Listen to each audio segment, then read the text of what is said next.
Hello friends, Nayaswami Hriman here again, and this is Ask a Yogi. I had this question come to me by somebody who had learned transcendental meditation many years ago and had practiced it for many years.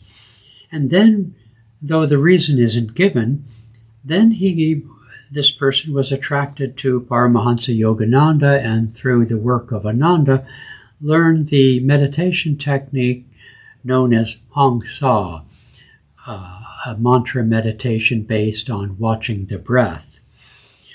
And he says he was having difficulties with the Hong Sa technique, and he wonders if this disqualifies him from having Yoganandaji as his guru. And he wonders whether or not he should go back to TM. Well, whether or not a person is our guru is a bigger question that I'm going to address here in this broadcast. But inasmuch as this man was attracted to Ananda, attracted to Yogananda, and was practicing the first level meditation technique that is given, which Hong Sa technique, then what I suggested is he ask himself, is his challenge in reaping benefits from the meditation technique, is it a spiritual test of faith? Is it caused by a habit of self-doubt, a habit of restlessness? You see, that self-doubt, when we make important decisions spiritually, is the test.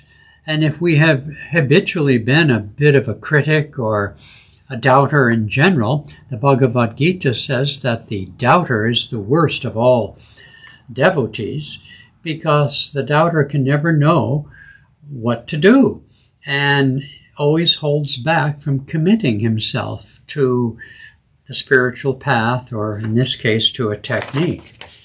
And so it can be a test of faith. I also wondered whether or not he understood the power of this mantra, Hong Sa, and the technique given by a great spiritual teacher such as Yogananda. And it doesn't necessarily, therefore, mean that difficulty with that technique isn't it doesn't mean they aren't on their spiritual path. When I think of the energization exercises, 39 movements with breath and tension exercises, is difficult for many people to learn. If they had to use their willingness and enjoyment of those 39 exercises as a yardstick of whether they were devotees of this path, there wouldn't be very many devotees.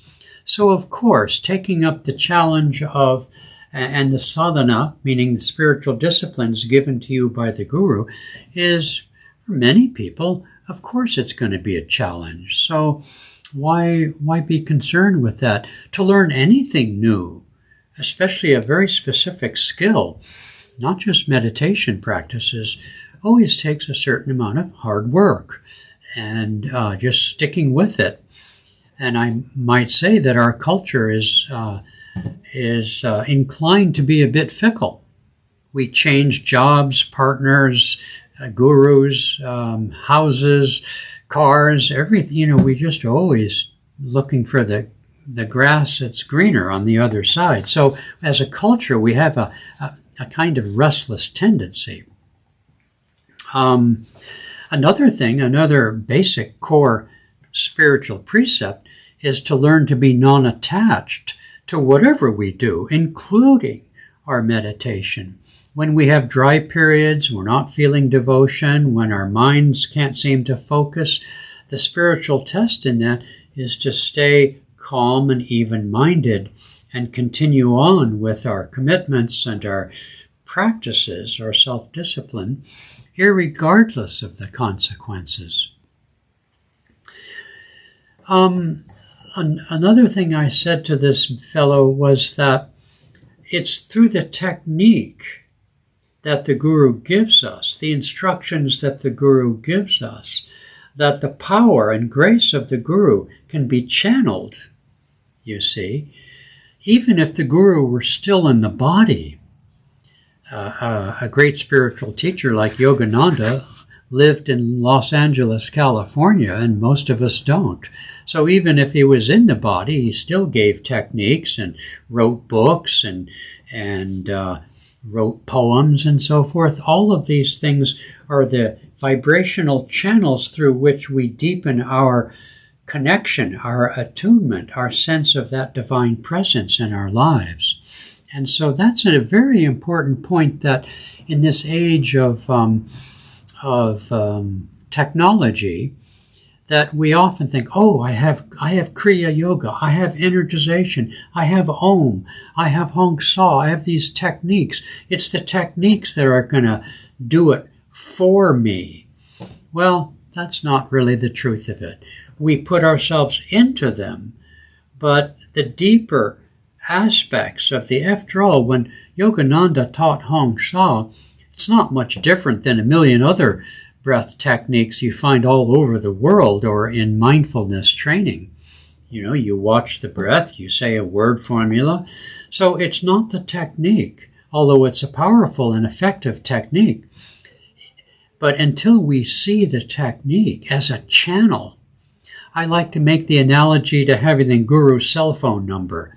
Okay, the technique is the cell phone number of God through the instrumentality of the Guru who is sent to us and whom we have recognized as our own. And so, you know, I sometimes half-jokingly say that I do these different various techniques. Sometimes when I'm very resistant, I'll just do it as an act of sheer obedience if I can't think of a more inspired reason to do them. So, you know, a disciple of a guru, it's not unlike a marriage. It's an exploration, a path of self-discovery. It's not like you put on the wedding ring of initiation and it's nothing but roses and flowers and wedding bells. It's the beginning of a relationship with your own higher self that, well, is going to be an adventure.